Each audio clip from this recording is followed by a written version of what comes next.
ভূমিকম্প হলে করণীয় কি? খুবই প্রয়োজনীয় প্রশ্ন। ভূমিকম্প আল্লাহ না করুন যদি আমরা এর মধ্যে পড়ে যাই কেউ, তাহলে ভূমিকম্প শুরু হলে আমরা কি করব? কোরআন এবং হাদিস আমাদেরকে কি বলে?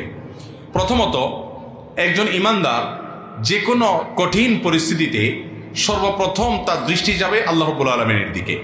তিনি সব কিছুর আগে আল্লাহকে স্মরণ করবেন, আল্লাহর দিকে তার মনোযোগ চলে যাবে।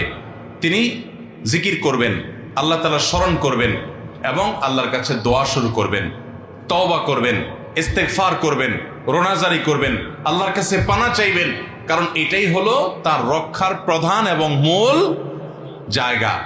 এজন্য ইমানদার সেই কাজটি করবেন। নবী করিম সাল্লাল্লাহু আলাইহি সাল্লাম চন্দ্রগ্রহণ হলে, সূর্যগ্রহণ হলে, সাহাবীদের মধ্যে ভূমিকম্প তৈরি হলে, এরকম কোনো পরিস্থিতি তৈরি হলে তারা আল্লাহর দিকে রুজু হতেন, জিকির আজকার করতেন, আল্লাহর দিকে মনোযোগী হতেন, তওবা করতেন, ইস্তেগফার করতেন। অতএব সেই কাজগুলো আমাদেরকে করতে হবে। এটা হলো প্রথম। দ্বিতীয়ত, এরকম পরিস্থিতিতে সতর্কতামূলক ব্যবস্থা হিসাবে আমরা অবশ্যই বিশেষজ্ঞরা যে পরামর্শ দিয়ে থাকেন সেই পরামর্শগুলো অনুযায়ী আমরা আমল করব। নিজেকে নিরাপদ জায়গায় নিয়ে যাব। যদি বের হওয়ার সুযোগ থাকে ভবন থেকে বের হয়ে নিরাপদ জায়গায় চলে যাব। যদি ভবন থেকে বের হওয়ার রিস্কি হয় বা সে সুযোগ না থাকে, তাহলে অন্তত ওই যে বিমের আশেপাশে থাকা অথবা আপনার শক্ত কোনো খাট, চৌকি, টেবিল এগুলোর নিচে অবস্থান নেওয়া, আরও যে যে পরামর্শ এ বিষয়ে বিশেষজ্ঞরা দিয়ে থাকেন সেগুলো অবলম্বন করতে হবে। অন্যকে সহযোগিতা করার চেষ্টা করতে হবে। একজন ঈমানদার তিনি জাগতিক যে সমস্ত উপায় উপকরণ আছে এগুলো গ্রহণ করতে তার ঈমান তাকে বাধা দেয় না, কিন্তু ঈমানদারের সব কিছুর আছে আগে নজর চলে যাবে, তার দৃষ্টি চলে যাবে কার কাছে? আল্লাহ রাব্বুল আলামিনের কাছে। যে আমার রক্ষা করার একমাত্র মালিক মূলত কে? আমি উপায় উপকরণ হিসেবে অনেক কিছু করতে পারি, আল্লাহ চাইলে আমাকে রক্ষা করবেন, না চাইলে রক্ষা করতে কেউ পারবে না।